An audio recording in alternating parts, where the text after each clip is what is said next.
these are things that separate me from the average shop.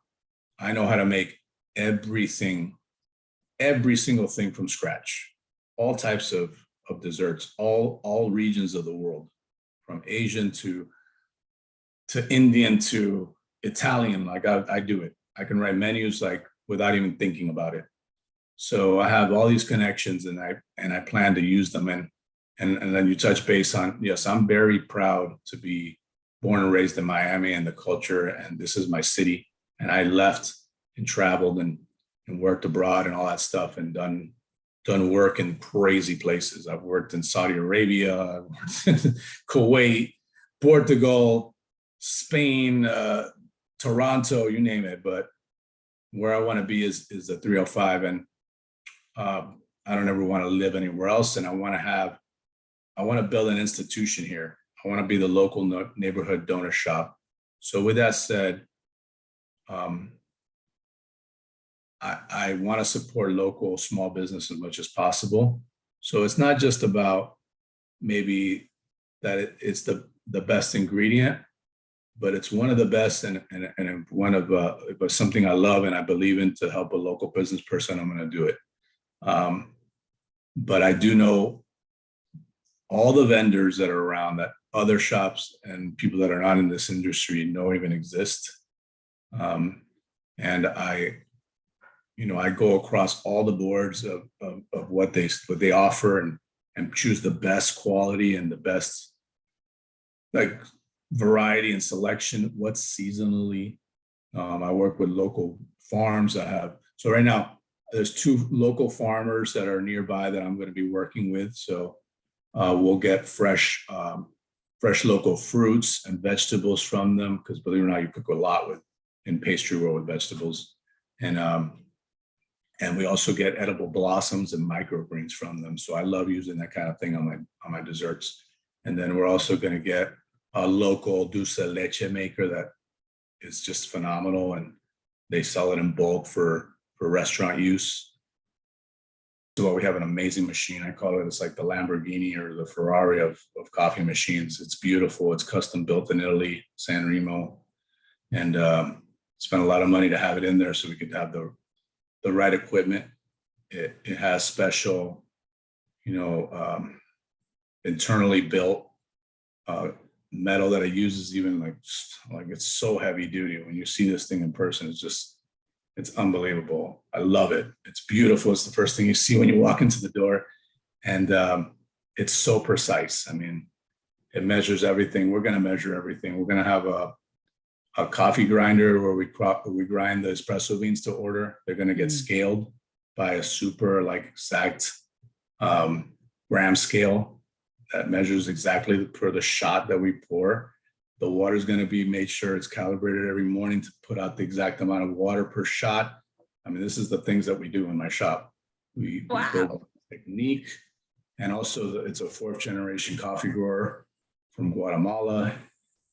His name's Sergio Bopel. He won the Rising Star Chef Award for coffee last time that the Star Chefs was out here. I loved his story. I love his coffee even more. And I love him as a person. He's just got such a huge heart and such a good person. And he's been so patiently waiting through these 16 months for us. And he roasts his coffee freshly every Monday. So we will have super fresh coffee, like the freshest you can get, made locally right here in the 305 by a coffee expert. No, I'm not even calling coffee expert. He's like a coffee aficionado, just like as like expert as you can get. He grew up in the world of coffee, and it's like what he's been doing his entire life. And his family still owns that plantation in Guatemala.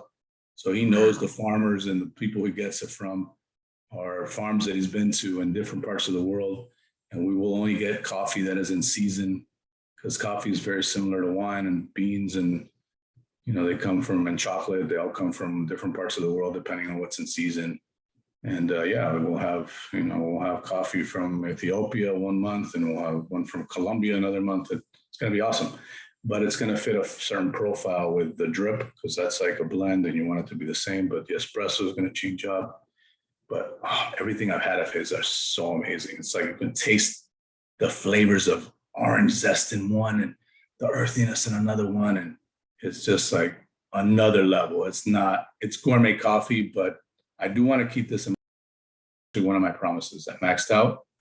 You will see a brand new donut every single week for an entire 52 weeks, the whole year, and it will not duplicate. And they will stay on for a whole month. You'll have a month to try that one.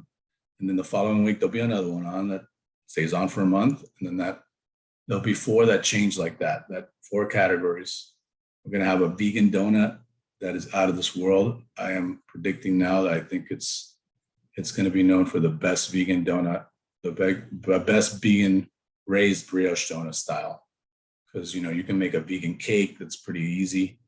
But we have the difference between a raised donut and a cake donut? Nope.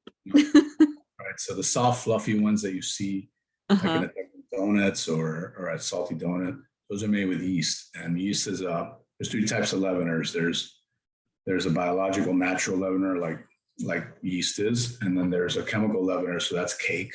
So you have baking powder, baking soda, and it has more of a crumbly cake texture to it. And those are really popular in what do they call this, that part of the world, New England, like New York and Boston, all those. It's more of that kind of place here. They don't really appreciate a good cake donut as much as they do up there. But if you make one really well, it's amazing. And I'm going to have that.